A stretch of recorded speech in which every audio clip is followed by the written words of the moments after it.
நிகழ்வுக்கான தோழர்களே, உங்கள் அனைவருக்கும் எனது முதல் நன்றியை தெரிவித்துக் கொள்கிறேன். கடந்த மே தினத்தில் இந்த மண்டபத்தில் பேராசிரியர் நிர்மால் ரஞ்சித் தேவஸ்ரீ இங்கே உரையாற்றி கொண்டிருக்கும் பொழுது ஒரு விடயத்தை இந்த சபைக்கு தெரியப்படுத்தினார். வருகின்ற ஜனாதிபதி தேர்தலில் தனது வாக்கை தேசிய மக்கள் சக்திக்கு அளிக்கப் போவதாக குறிப்பிட்டிருந்தார். அதே தேவஸ்ரீ நிர்மால் ரஞ்சித் தேவஸ்ரீ இன்று அறிக்கை விடுகின்றார். இன்றைய இலங்கையின் ஜனாதிபதி அனுரகுமார திசநாயக்கா பௌத்த முதியோர்களை கவர்ந்து உள்ளூராட்சி மன்றங்களின் தேர்தல்களில் வாக்கை பெறுவதற்கான அரசியல் நிகழ்ச்சி நிரலை முன்னெடுத்து செல்கின்றார் என்ற செய்தியை வெட்கமில்லாமல் அவர் அறிவித்திருக்கின்றார். இந்த நாட்டிலே உங்களுக்கு தெரியும், சோசலிசத்தை ஸ்ரீலங்கா சுதந்திர கட்சியுடன் இணைந்து பூத்த நினைத்த சமசமாஜ கம்யூனிஸ்ட் கட்சிகள்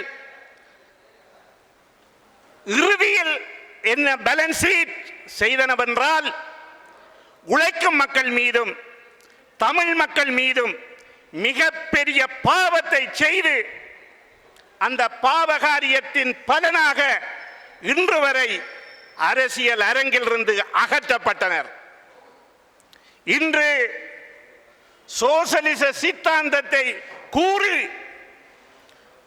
பெருமடுப்பில் 159 ஆசனங்களுடன் பதவிக்கு வந்த தேசிய மக்கள் சக்தி, சர்வதேச நாணய நிதியம், இந்தியா, உலக வங்கி, அமெரிக்கா போன்றவர்களுடன் நட்பு பாராட்டி சோசலிசத்துக்கு பதிலாக முதலாளித்துவ முறைமையை கொண்டு செல்வதற்கான நிகழ்ச்சி நிரலை முன்னெடுத்து செல்கின்ற ஒரு சோக நிலை காணப்படுகின்றது.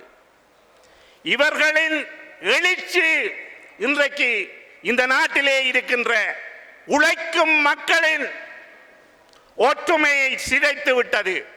தலைநகரத்திலே இன்று வங்கி ஊழியர்கள் நடத்துகின்ற ஒரு சிறு நிகழ்வை தவிர அனைத்து உழைக்கும் மக்களையும் தகர்த்தெறிந்த வரலாறையே தேசிய மக்கள் சக்தி இந்த நாட்டுக்கு செய்திருக்கின்றது. அது மாத்திரமில்லை, வடக்கு கிழக்கிலே அந்த மக்களில் 30 ஆண்டுகால யுத்தத்துக்கு ஒரு விடை கூறாமல் மரபுரிமை சார்ந்த சவால்கள், மயிலத்த மடு மாதவன் வனையிலிருந்து விடுக்கினாரி மடம் அப்படியே வந்து தையிட்டி திசவிகார வரையில் நீறு பூத்த நெருப்பாக இருக்கும் மரபுரிமை சார்ந்த பிரச்சனைகள் யாவற்றையும் தூக்கி வீசிவிட்டு இன்று வடக்கு கிழக்கில் தமக்கான உள்ளூராட்சி ஆசனங்களை பதிவு செய்வதற்காக மிக கீழ்த்தரமான அரசியல் நிகழ்ச்சி நிரலை தேசிய மக்கள் சக்தி செய்கின்றது. பிரதான அமைச்சர்கள், பிரதம மந்திரி, ஜனாதிபதி அவர்கள் வடக்கு மக்களிடம் வாக்கு பிச்சை கேட்டு மன்றியிட்டு நிற்கும் நிலை தோற்றம் பெற்றிருக்கின்றது. தமிழ் மக்களுக்கான அரசியல் தீர்வு, தமிழ் அரசியல் கைதிகளின் விடுதலை, இராணுவத்தால் பெறப்பட்ட நிலங்களின் விடுவிப்பு, இவை சம்பந்தமாக எவையும் பேசப்படாமல் தமது உரிமைகளை கேட்கின்ற தமிழ் பாராளுமன்ற உறுப்பினர்களை பார்த்து இனவாதம் பேசுகின்றார்கள் என்ற சொல்லுகின்ற ஒரு கீழ்த்தரமான அரசியல் நிகழ்ச்சி நிரலை அவர்கள் இந்த உள்ளூராட்சி மன்ற தேர்தலிலே கொண்டு செல்கின்றார்கள். தெற்கிலே பார்க்கின்ற பொழுது பட்டலந்த ஆணைக்குழு, ஈஸ்டர் தின குண்டுவெடிப்பு, இப்பொழுது ரணில் விக்ரமசிங்கா மீதான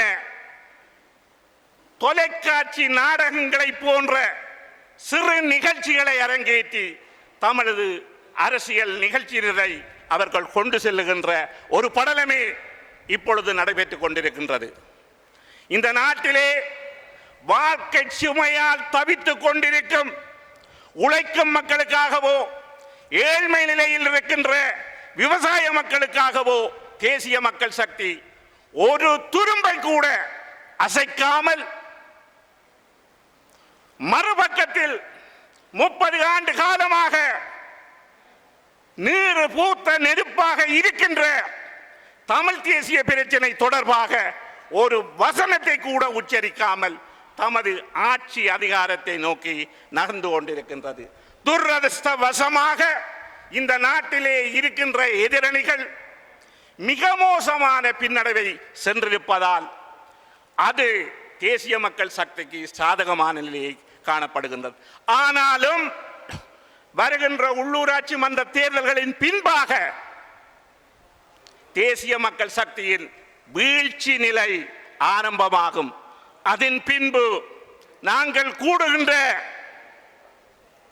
ஒரு நிரந்தர தேசிய தொழிலாளர் பிரதிநிதித்துவ சபைக்கு கூட்டி இந்த நாட்டின் அடுத்த நிகழ்ச்சி நிலை நாங்கள் கொண்டு செல்வோம் என்று கூறிக்கொண்டு எனது இந்த சிறிய உரையை முடிக்கின்றேன். நன்றி, வணக்கம்.